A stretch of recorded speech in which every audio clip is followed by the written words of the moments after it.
Buhay, buhay, buhay. Maalala ko itong mga puno na ito. Ganito ang nakikita ko. Ganito ang nakikita ko sa lugar kung saan kami lumaki. Puro puno, diba? Malayo kasi kami sa syudad.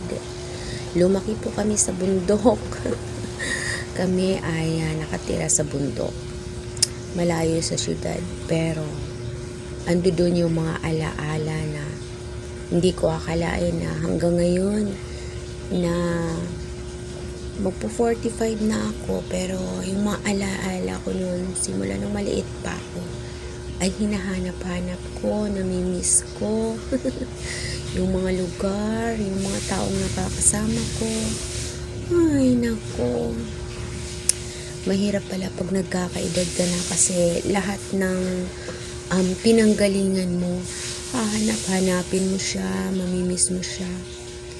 Kaya naman ako ganito, dahil simula bata pa, lagi kong sinasabi na gusto kong bigyan ng magandang buhay yung pamilya ko, yung mga magulang ko, dahil nga lumaki kami sa mahirap na lugar. Sabi ko, paparanas ko naman sa kanila yung buhay na hindi pa nila naranasan, pupunta sa mga lugar na hindi nila napuntahan.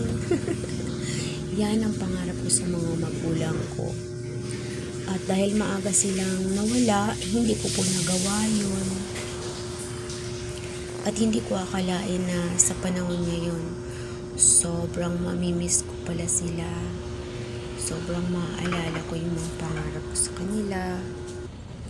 Kaya po, sa mga kaibigan, no, na mayroon pa pong mga magulang dyan, ibigay niyo na po ang the best. Ibigay niyo na po yung pinakakaya niyong ibigay para sa kanila, para wala pong regrets. Alam niyo po yun, dahil darating ang mga pagkakataon, ang mga panahon na wala na sila. At mas lalo mong panghihinayangan yung bawat pagkakataon na lumipas. Kaya po, mahalin at alagaan ang mga magulang na kasama pa ngayon, dahil sila po ay pinanggalingan, sila po ang pinagmulan ng lahat po sa atin. Kaya po ba, kaya yun lamang po, ibigin at mahalin ng mga magulang na kasama pa ngayon. Okay po ba? Maraming salamat. God bless po sa inyong lahat. Ingat and goodbye. Good luck po.